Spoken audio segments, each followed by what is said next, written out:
Hi guys, Martin Curry from Belief Media. In this video, I'm going to show you what this little icon is in the header of your website. Now the date today is the 5th of May, about 4 o'clock in the afternoon. And while we're here, you can see this message across the top. This is an example broadcast message. That's called a header banner. We've got header banners on the top and bottom. They optionally apply to different post types like your blog or lender pages or resources pages and so on. They can optionally apply on individual pages as well. We predominantly use them when there's an RBA board meeting. We'll stick this up to expire after 48 hours, so that sits there at the top of your website. In most cases, you don't have to have us interfere with what you do on your website, but if you enable that, we'll automatically send that and then link to the blog post that we create for you. But I'll get rid of that. There we go. So that's the standard entry up the top. Now what I wanted to talk about was this stuff here. First of all, this little button right up the top left. Right? I don't think anyone knows what that is. That's a back button. Right? Very rarely applies, but it's kind of necessary. Hits you. It prevents people from hitting the it doesn't prevent people, but it's an option there to return to a previous page rather than hitting the back button. It shows the RBA cash rate, $1 Australian, updated daily obviously, and current inflation. Now this little graph icon, I'll click that, and that'll take us to this page, Australian RBA cash rate and inflation graphs. 4 menu items across the top. So back to the front page, resources, property reports, and then the lender archive. We want to get people onto that lender archive because that's what sticks people to our website. Remember, there are only a couple of things you really need to remember in terms of, well, there are a lot of things you need to know, but the more page views or the persuasiveness and the effectiveness of a single page equals more conversions. So once we get them onto those lender archives, it's very easy to have them bounce around maybe 20 or 30 different pages, and that invariably leads to a form-based conversion. You obviously have to get the traffic onto your website in the first place. Now this differs from the previous version. So in all the 2025 X series websites we've got, or XX series websites, we've got, which is the most recent release by the way, and the only release that we currently have, will include the graphs and a sidebar. I'll talk more about the sidebar in a moment. So the RBA cash rate graph, we include a little bit of information here, and we also include various links to, there should be a pop-up there, but the screen recording software interferes with that. So there are some links there to various pages where we talk about the RBA and so on. They link to the FAQ module. This graph here obviously returns, some good information. You can remove certain types of information and so on, just a standard graph. And then the current cash rate, 4.1%. We obviously have to state that explicitly. The inflation graph, that's a fairly complex graph. That's image-based. We will replace that with our JavaScript-based graph, but it actually looks neater as an image graph than it does the other one. So, and then there's the monthly currency conversions, which is down the bottom. This is, again, monthly comparison conversions. I'll show you the daily in a moment. And then if we scroll further down, there's a comparison rate graph, which is kind of pointless now. It was really relevant during COVID because of the low rates and the deceptive way in which lenders were using low rates with high comparisons, very high comparisons, and manipulating rates with the cashbacks and so on. We went through that period where the cashbacks were just crazy.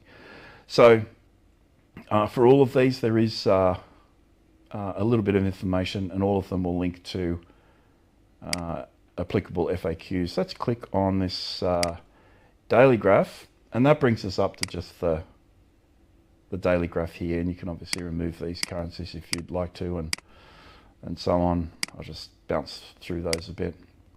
Yeah, all measured against the Australian dollar.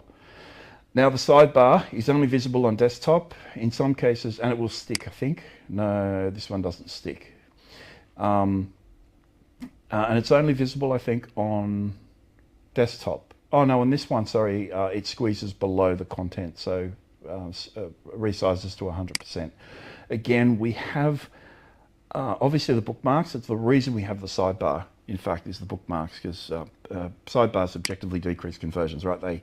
They impact on the quality of reading a single page or an article. However, we've found that having the bookmark feature increases conversions higher than the disadvantage that comes with having the sidebar. So it gives us scope to include a little bit more information, a few links. I am interested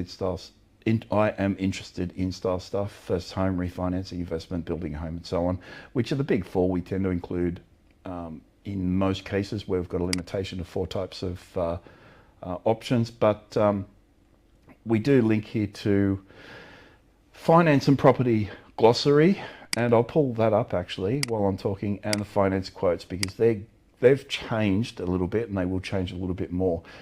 Finance and RBA graphs, which is basically this page, but this sidebar is shared by all these different pages, so we can search property, the property reports and the streets module, so all the streets and homes, individual homes in Australia, review rates and lenders, which is where we want to get people, and searches and resources.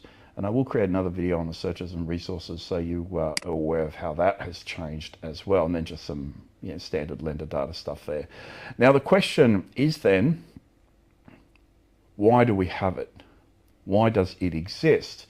And the purpose is, well, in fact, there are multiple reasons. First of all, if we send an article to your website, we're in an advantage. We stick about 85, 90 FAQs on your website. Right? They cover most of, if not all of, the kind of big ticket questions that most borrowers have. So when we send an article to your website, we're able to link directly to those articles. So there's an internal linking structure that is manufactured on the basis of those generic articles we send to your website. If you opt into that program, remember you have to explicitly opt into that. They won't automatically send. You have to opt in, and you have to sign a digital declaration stating that you understand that generic content has no positive impact on SEO, and a few other points we make there. And there's a little video that we have you watch because we do want you to understand that generic duplicate content on your website that is sent to your blog, especially because the blog is the centerpiece of Google's appetite. We want you to know that if all you have is duplicate content, then that may have an impact on your site's visibility through SERP. Now, there are a number of reasons, again, why we include this data. So we do link to this page often, but we often also, by the way, I'll see if I can find this page. No, I opened that up just before, didn't I? Just let me find this page. I just got to flick through a few. What I'll do is I'll just open up the FAQs here in a window while I'm talking. In fact, I can show you on this page. Wherever there's a need to include the graph of any type, whether it's a fixed graph, in a certain time period from 2001 to 2013, or whether it's a current graph, and whether it's the last 10 announcements or whatever else, whenever that information is required in an article, we will specifically hard code that into the, when I say hard code, with short code.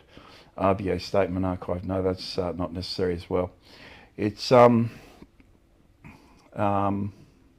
there's got to be an example here. I might pull up LMI,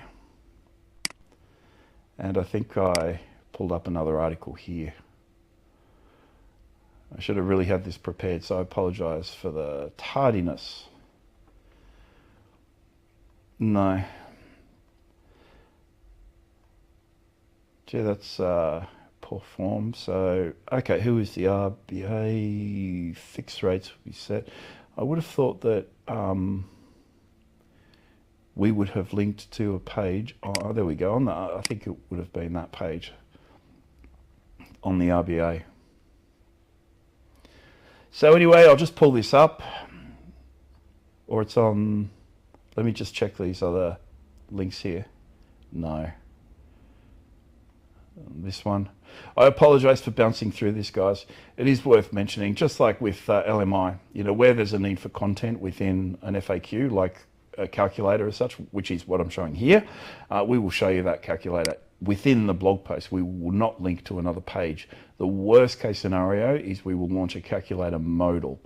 And this applies for graph content as well. So when the graph is required contextually to understand the nature of the article, we will include a graph, and there's a really extensive graph library we have. So we either use an image graph for the purpose of P&I style repayment stuff, or we use JavaScript stuff. There's an example of a video in an FAQ. Let's just scroll down here. There it is there. So just whenever it's required, we include it within the FAQ.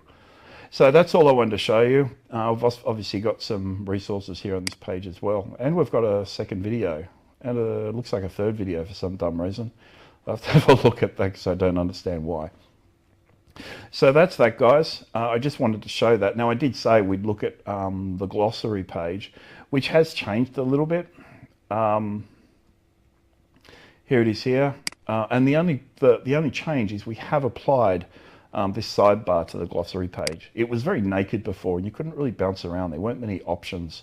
But remember, we don't necessarily use a glossary because we have a tooltip option within terms on your website, so you can hover over a term and it automatically gives you the definition.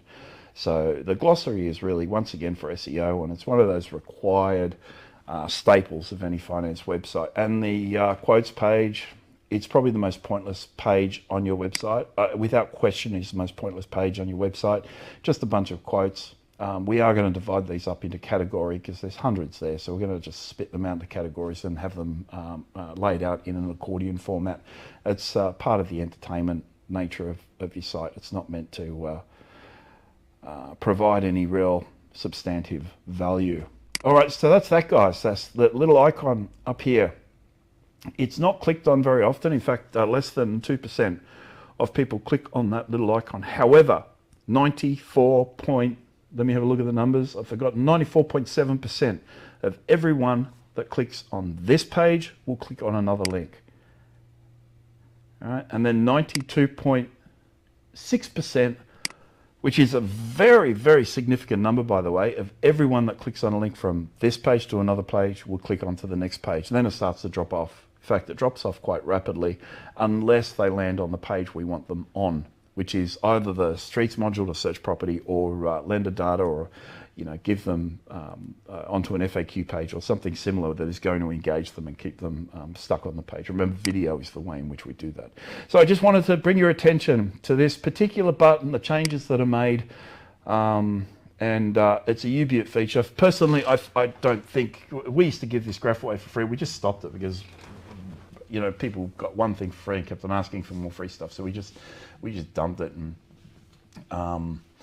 don't do that anymore. But personally, I think it's an absolute requirement on every broker website. Certainly anyone within any of our finance marketing groups that wants that access to that graph and a bunch of others. There are about 60 graphs that present in a similar fashion, all financial related data, mortgage rate data, and all sorts of stuff. Let us know, and certainly if you've committed to our group, we'll certainly commit to you by way of these graphs. But they're an absolutely essential feature. Guys, my name is Martin Curry, Belief Media. Call or text me anytime, 0400 777 300. Our office number, 1300 235 433, 1300 Belief. Our website at beliefmedia.com.au. Thank you. Bye-bye.